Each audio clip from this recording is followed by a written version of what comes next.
Sound camera action.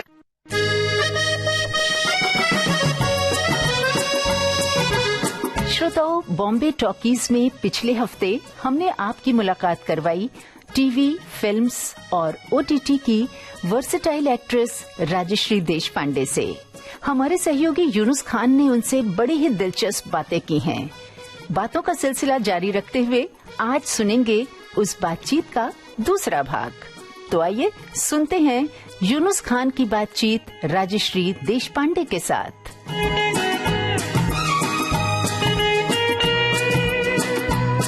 ये जो solo travelling है, इससे जुड़े कुछ एक्सपीरियंसेस हमें बताइए, क्योंकि जिस तरह आप बता रही हैं कि केरला, कश्मीर, अलग अलग कोनों में चली जा रही हैं अकेले, ये बहुत प्लान टूर होते थे या नहीं, झोला उठा के चले गए ऐसे। और मैं किसी के घर में रुक गई तो मेरे लिए ऐसा था खर्चा कैसे कम करूं पर फिर भी मैं घूमूं, फिर भी मैं देखूं हर चीज से। तो आप पूरा जुगाड़ करके जो आप घूम लेते हो। यस, ऐसे मैंने विपश्यना शुरू किया। उस तरीके से मैंने पूरा पहाड़ घूमाई हर जगह पे जाके। बहुत ही इम्पोर्टेंट हिस्सा था मेरे लिए, क्योंकि कोई नहीं कहता है कि आप घूमने से आप कुछ सीख लोगे। वो मतलब कोई करिकुलम में नहीं बताते आप, पर आप इतना कुछ सीख सकते हो जब आप दुनिया देखते हो, आप जब लोगों के साथ बैठते हो, आप उनकी बातें और कहानियां, उनके किस्से और उनकी जिद्दोजहद देखते हो। और आप जब जमीन से जुड़ के आप जब ट्रैवल करते हो, और सोलो ट्रैवलिंग में ये भी मजा है कि आप अकेले हो तो आपसे सब बात करने आ जाएंगे यहाँ वहाँ। और इतना सेफ है घूमना, मतलब मुझे कभी ऐसा महसूस नहीं हुआ है। मैं पहाड़ों पे अकेले ही घूमी हूँ पर मुझे कभी अनसेफ नहीं लगा। मतलब एक वक्त ऐसा था बचपन में जब मुझे शैडोज, मतलब परछाइयों से डर लगता था। मेरे पेरेंट्स बहुत परेशान थे कि इससे कैसे निकली बाहर, और मैं नींद में चलती भी थी, बात भी करती थी। और अब ऐसी हूं मैं कि मैं घर में परछाइयां बनाती हूँ, क्योंकि मुझे उनको देख के मुझे बहुत खूबसूरत लगता है। मैं अकेली घूम सकती हूँ, मैं पहाड़ पे अकेली रह सकती हूँ। मतलब मैं जब लद्दाख में थी तब वो पैंगोंग लेक में ड्यूरिंग 2020 के एंड में, मैं जस्ट थोड़ा लॉकडाउन खुला था तो मैं अकेली थी वहां पे पैंगोंग लेक पे। इतना खूबसूरत लग रहा था, तो मुझे उस चीज का डर कभी नहीं लगा, क्योंकि मुझे लगता है कि वहाँ के जो लोकल लोग हैं उनसे बहुत सारी बातें करनी है। वहाँ का समाज जो है, वहाँ की किसान है, वहाँ के जो काम करने वाले लोग हैं, उनसे मैं जुड़ के बहुत कहानियां मैं बना सकती हूँ लाइफ में। ये वो जगह है जहाँ एक गाना होना चाहिए। हाँ? और वो भी गाना घूमने फिरने वाला होना चाहिए। हाँ जी, अच्छा।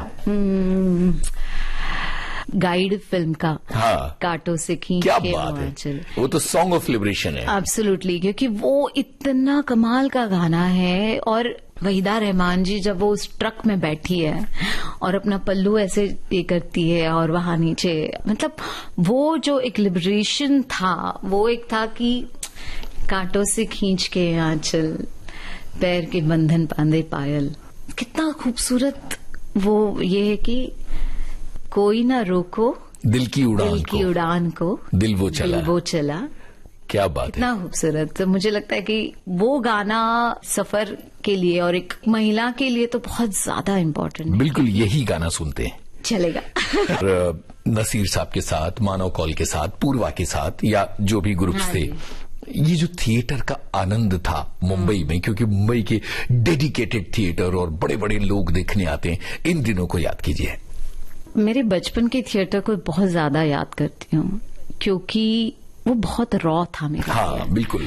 वो बहुत ही ज्यादा खूबसूरत था, क्योंकि उसमें मुझे लगता है कि जो फाउंडेशन बना ना, हम लोग ऐसी जगहों पे परफॉर्म किए जहां पर स्टेज भी नहीं रहता। हमने कहानियां ऐसे ऐसे जगहों पे किया है कि जहां पर लोगों को लगता था कि अरे कुछ और होने वाला है और ये क्या दिखा रहे हो आप।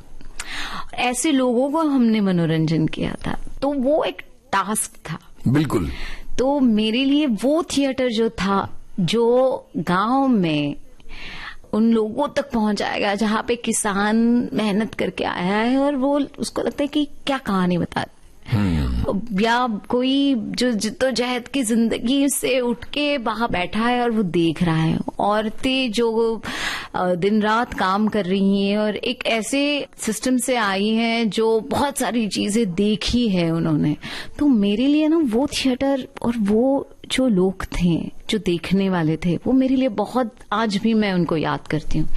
क्योंकि ऑफ कोर्स मतलब बाकी यहाँ पर जो थिएटर किया मैंने, ऑफ कोर्स पृथ्वी थिएटर हो या NCPA हो या अलग अलग जैसे जगहों पे मैंने किया, बहुत कुछ सीखा मैंने।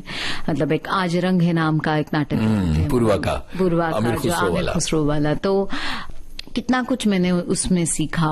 मानव का एक स्टाइल था या मोहित टाकरकर का एक स्टाइल था या नसीर साहब का कि इसमें चुगताई हो या मंटो हो, उन्होंने काफी लिटरेचर जिंदगी में लाया। पर मैं उन सब के परे जब मैं उन लोगों को देखती हूँ गांव के, क्योंकि वो जो रिसीव करते थे वो वहां पे परफॉर्मेंस ही अलग बनती है। बिल्कुल, बहुत प्यारी बात। तो मेरे लिए वो बहुत ही ज्यादा आज भी मेरे जहन में है वो, और मुझे हमेशा वही लगता है क्योंकि आज भी जब मैं गांव में जाती हूँ और लोगों से बातचीत करती हूँ और लोगों के साथ रहती हूँ, बच्चों के साथ बातचीत करती हूँ, औरतों के साथ अलग बातचीत करती हूँ, किसानों के साथ अलग बैठती हूँ और उनको बातें करती हूँ, हर एक चीज एक परफॉर्मेंस का ही हिस्सा है। क्योंकि मुझे उनका सिर्फ दिल जीतना नहीं है, उनका दिल का एक परिवर्तन करना है कि ये करना है। आर्ट और कहानियां हमारी जो इसकी है सिर्फ मनोरंजन के लिए भी नहीं है, उससे आप क्या सीख रहे हो, क्या हो रहा है, क्या महसूस कर रहे हो। जैसे मैं फिर से आपकी किताब जहां पे आपने शैलेंद्र साहब के बारे में कहानी जो लिखी है उसमें काफी सारी चीजें ऐसी है जिसमें वो कहते थे कि ये गाना इसलिए मैंने लिखा क्योंकि मेरे जेब में पैसे नहीं थे, और फिर मैं कैसे कैसे लोगों से बातचीत करके और कौन कैसे वो चवन्नी अठन्नी और उसके ऊपर कैसे कहानियां और गाने उन्होंने लिखे। तो एक तो जिद्दोजहद से जो कहानियां और जो आर्ट बनता है वो बहुत खूबसूरत होता है। जैसे हबीब तनवीर साहब ने किया, बिल्कुल है ना, उन्होंने भले ही वो दुनिया घूम गए पर रायपुर में आके छत्तीसगढ़ी लोगों के साथ उनकी भाषा में मतलब एक औरत जो खाना बनाती है या बर्तन साफ करती है और बच्चों को संभाल रही है, वो अपना रोटी बनाने के बाद वो आती थी और अपना पात्र करती थी, फिर जाती थी, फिर कुछ काम करती थी। मुझे लगता है कि theatre art should reach to the core of our society. It should not be only part of the privileged ones. Yes, elite culture का हिस्सा हाँ, मतलब वो नहीं होना चाहिए। बिल्कुल। तो मेरे लिए कभी कभी इस चीज को ये होता है कि मैं चाहती हूँ कि ये सारी चीजें हमारे गांव तक पहुंचे, हर गांव में पहुंचे, क्योंकि इतना खूबसूरत है। जैसे केरला में मैं कथकली और कलरीपयट्टू सीखने गई थी, पर मैं वहां पे सीखते सीखते मैंने वहां के जो आर्टिस्ट थे, वहां के जो लोग थे, उनके साथ काफी वक्त बिताया, उनकी कहानियां सुनी, उनकी जिंदगी देखी। पर वही है कि एक ऐसा गांव है जहां पर सब आर्टिस्ट हैं, जिंदगी के जिद्दोजहद में लगे पड़े हैं, रोज शाम को परफॉर्म करते हैं, मतलब इतनी मेहनत करते हैं, पर कितना कमाते हैं, बहुत छोटा सा। तो मेरे लिए आर्ट को हम अगर तवज्जो दे रहे हैं तो वो सिर्फ एक समुदाय का हिस्सा ना हो, वो हर जगह पे मिले। मतलब आज मैं देखती हूँ कि जो फोक थिएटर है या फोक लोग हैं जो गाते हैं या परफॉर्म करते हैं अलग अलग इन पे, उनको भत्ता नहीं मिलता है। एक ऐसे इंसान को मैं मिली थी बहुत सालों पहले, एक पूरा ऐसे इतना बड़ा गट्ठा लेके जेरोक्स कराने आया था, जेरोक्स के भी पैसे नहीं थे उसके। मैं देख रही थी उनके सारे, मतलब उनको उन्होंने क्या क्या किया, क्या नहीं किया, फोटोग्राफ जमा कर करके, कहीं पे कुछ आया था वो सब जमा करके, एक बूढ़ा इंसान, एक आर्टिस्ट अपनी पूरी पूंजी लेके वहां पे खड़ा है। मैंने कहा क्या मिलेगा? 1100 रुपए।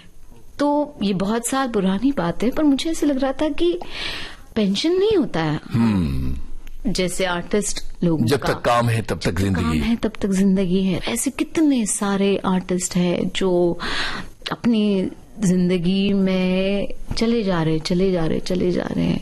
अगर आप आज के समाज का हिस्सा ना हो, उस कल्चर का हिस्सा ना हो, तो आप कहीं भी नहीं हो। yes. मतलब आज हम यहाँ पे बैठ के जो बातें कर रहे, ऐसे पॉडकास्ट मैंने देखे जहां पे 10 लोग रीले काटते जाते हैं। मतलब मैंने ऐसे भी पॉडकास्ट किए जब उन्होंने कहा कि बस आप ये पॉइंट बता देना, हम इसकी रीले काटेंगे। मैंने कहा क्यों?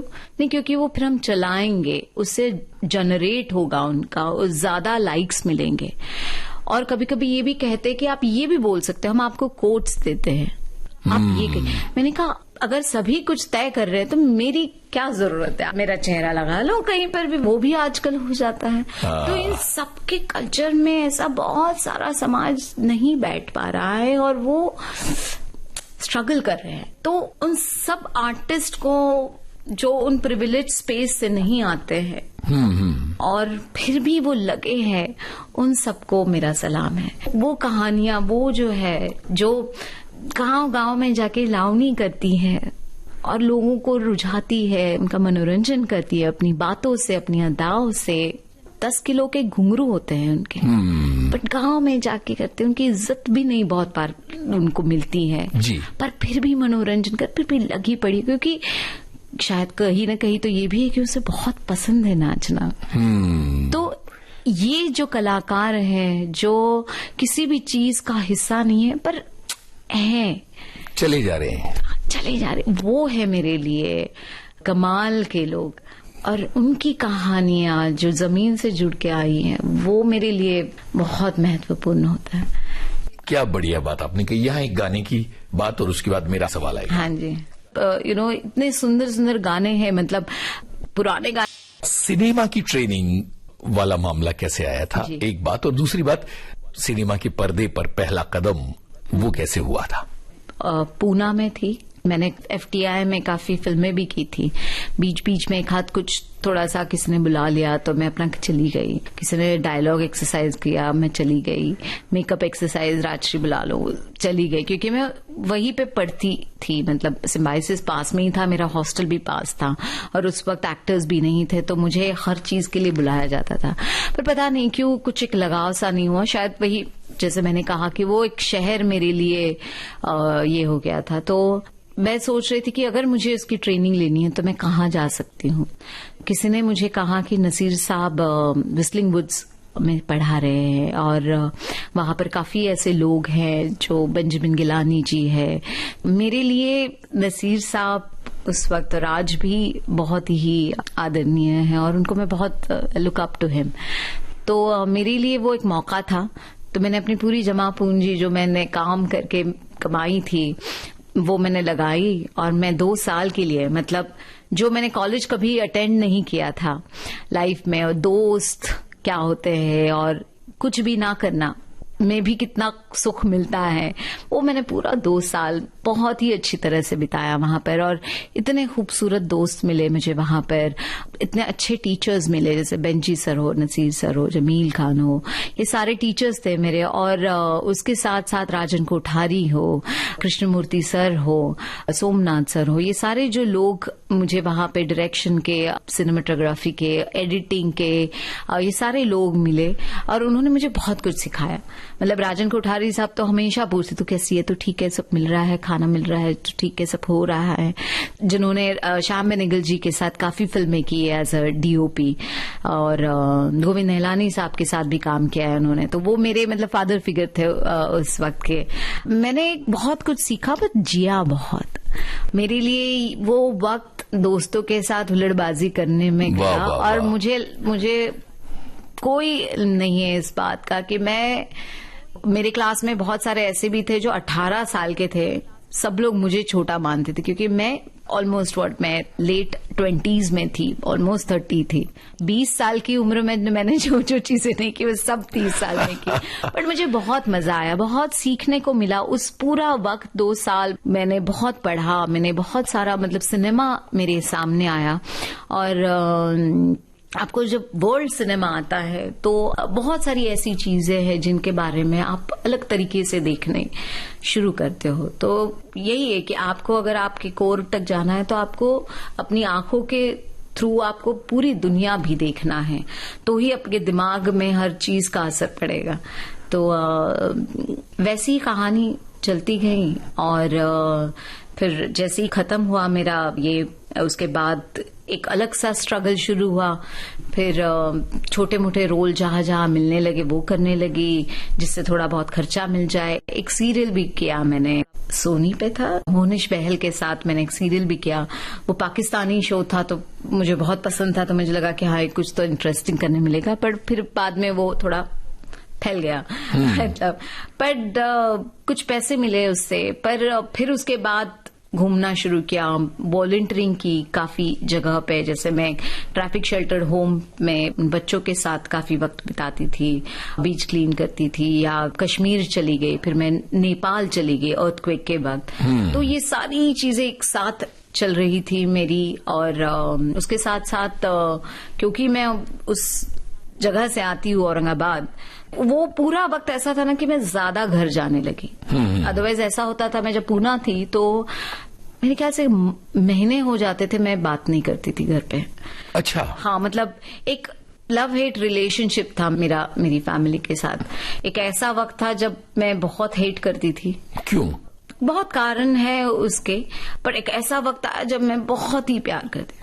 तो ये मेरे ख्याल से हर एक का रिश्ता होता है। मतलब हम ऐसा नहीं कह सकते कि मैंने तो मतलब जिंदगी भर पूजा की है, नहीं। एक वक्त ऐसा होता है आपका नहीं पटता आपके अपने ही लोगों के साथ। और कभी ऐसा भी हो जाता है कि कभी आप सही हो, कभी वो गलत है ना, कभी वो गलत है और आप सही हो। तो ये तो चलता रहता है और ये तो फैब्रिक है अपने सोसाइटी का। बिल्कुल। पर मेरे ख्याल से जब मैं ज्यादा दुनिया देखने लगी और ज्यादा सिनेमा, आर्ट और ट्रैवल बढ़ने लगा मेरा through out this Mumbai career, मैं बहुत ज्यादा मेरे घर के पास आती गई। मेरे ख्याल से तब मैंने, वो होता ना फॉरगिव कर दो आप, आगे बढ़ जाओ।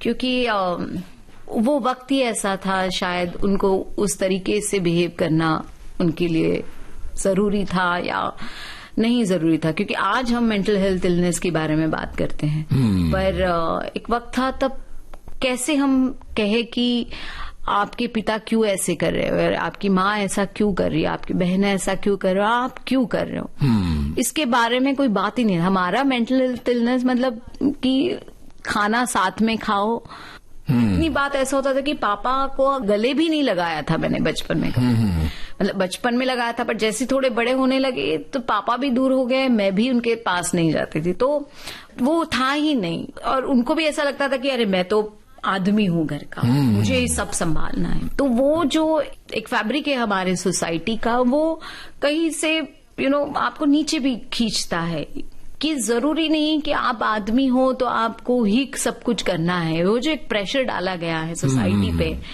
आप लड़के हो घर के, आप बड़े हो, उसके वजह से आप पे पूरी जिम्मेदारियां डाली जाती है और आपके साथ कुछ भी हो रहा हो, मतलब आप ये नहीं कह सकते कि मैं दुखी हूं, ये नहीं कह सकते कि मेरे पास ये नहीं है।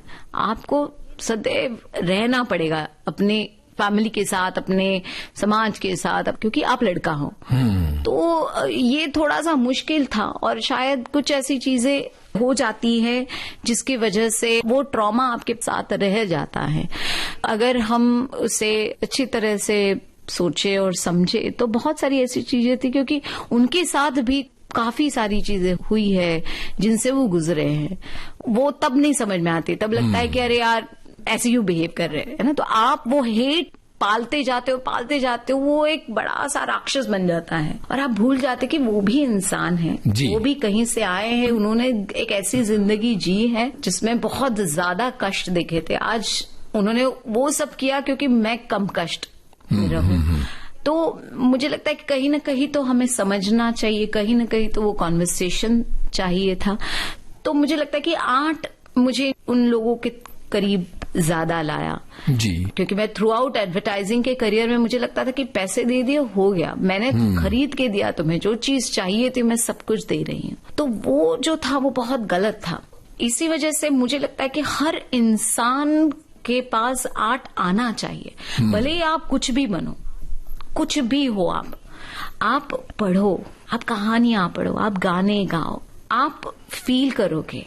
इतने सुंदर सुंदर गाने हैं जैसे मेरी माँ को पुराने गाने बहुत पसंद है, मराठी तो बहुत सारे हैं। तो अगर मैं कहूँ अपनी माँ की पसंद का कोई गाना यहाँ उनके लिए बजाया जाए तो वो गाना कौन सा होगा?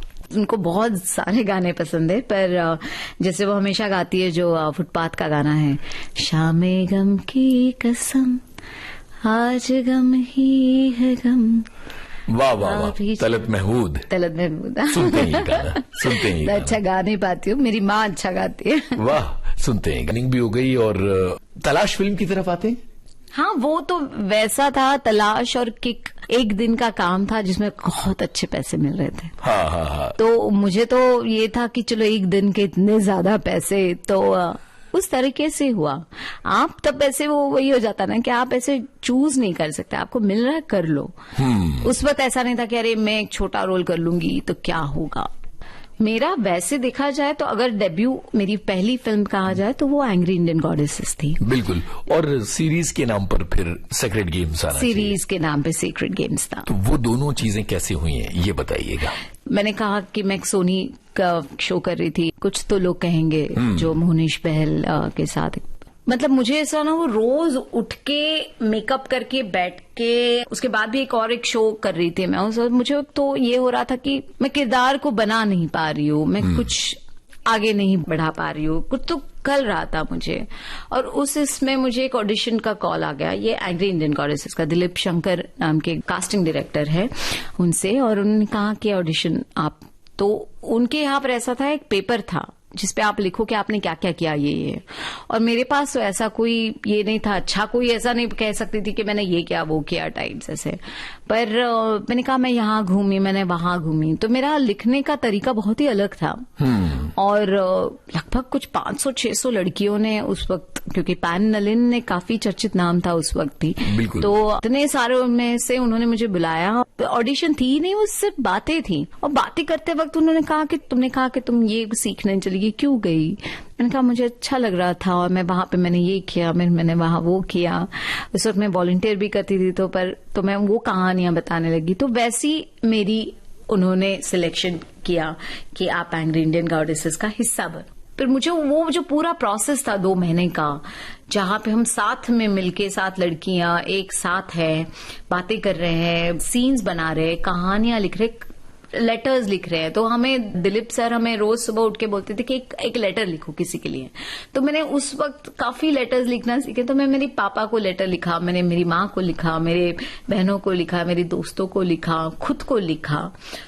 तो ये जो प्रोसेस था पूरा, वो बहुत ही खूबसूरत था। और उस वजह से मुझे ना वो एक इंडिपेंडेंट फिल्म का जो एक चस्का लग गया कि ये होता है आर्ट, जहां पर आप एक दूसरे की कहानियां सुन के आप एक वो सीन डिजाइन कर रहे हो, बना रहे हो, एक थ्रेड की तरह गुजर रहे हो, एक किरदार कर रहे हो, और कि जिससे आपको बहुत मजा आ रहा है।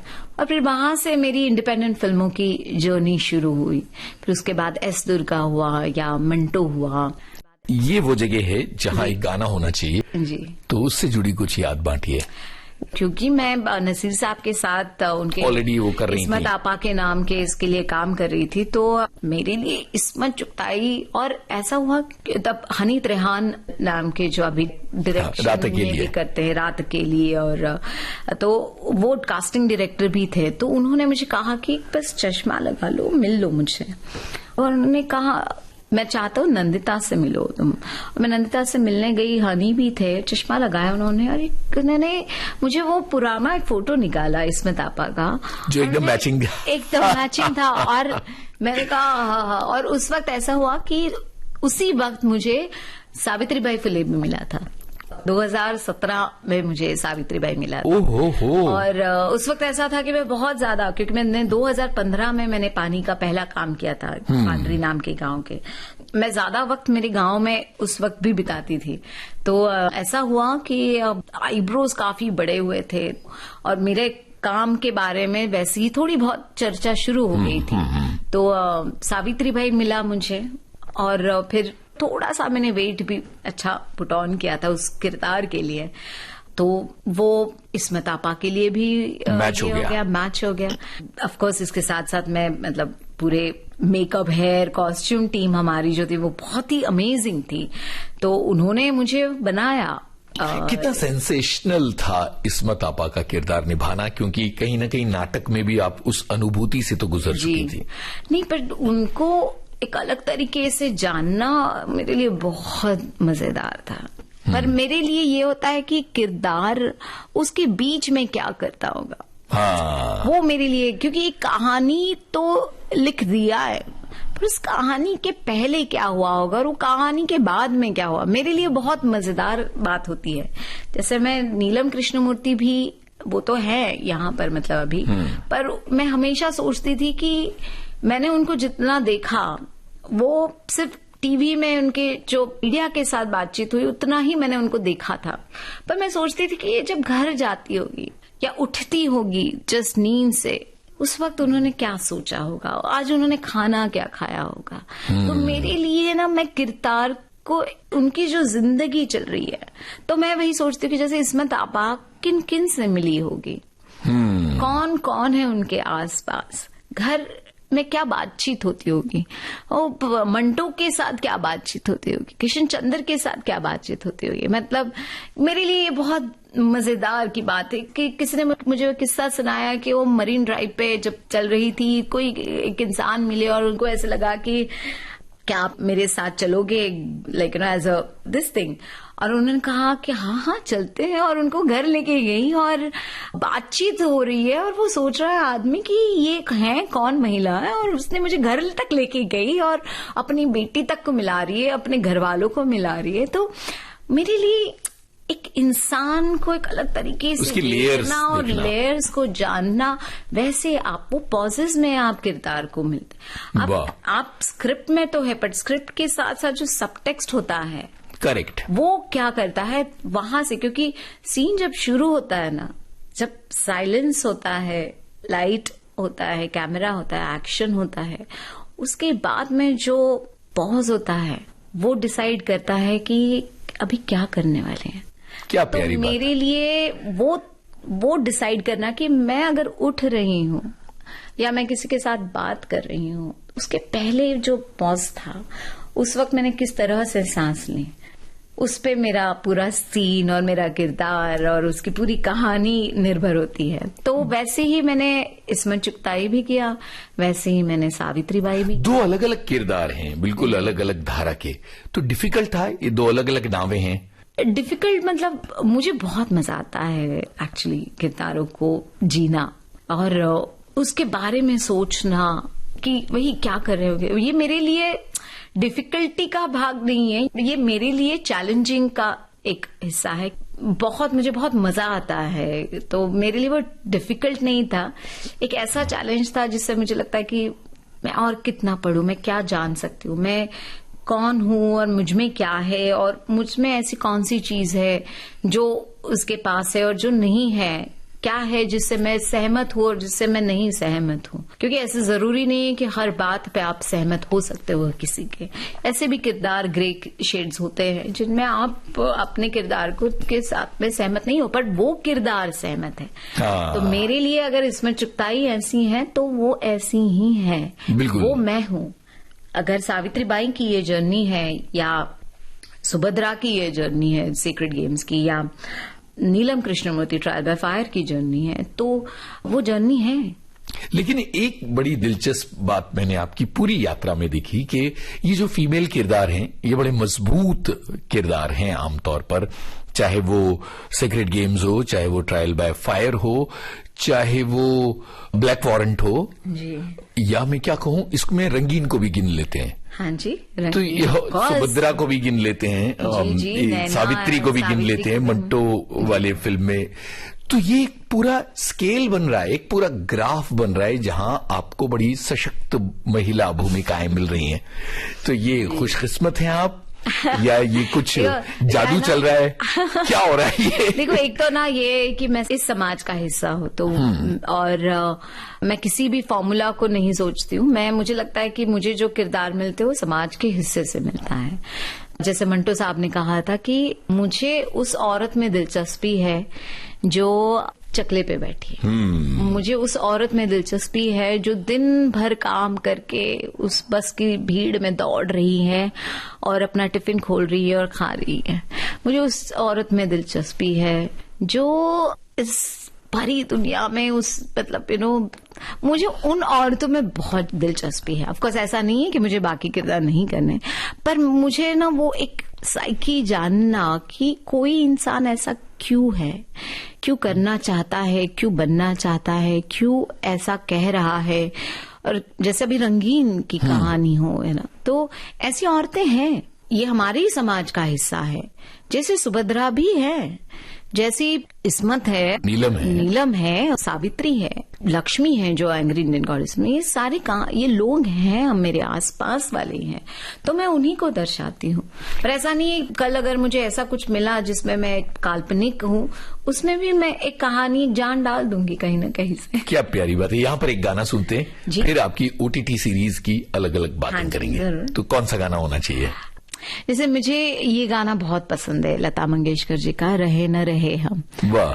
क्योंकि इतना खूबसूरत लिखा गया है, जिसमें कहते कि रहे न रहे हम महका करेंगे बनके कली बनके सबा बागे वफा। मजरू साहब का गाना। जी।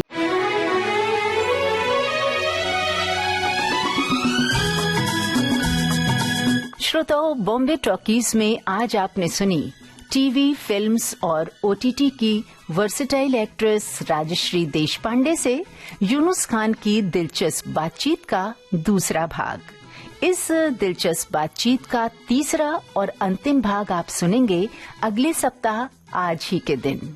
चलते चलते आपको ये भी बता दें, इस कार्यक्रम का संपादन किया मनीषा सिंह ने और विविध भारती की ओर से इस कार्यक्रम की प्रस्तुतकर्ता तेजश्री कामले।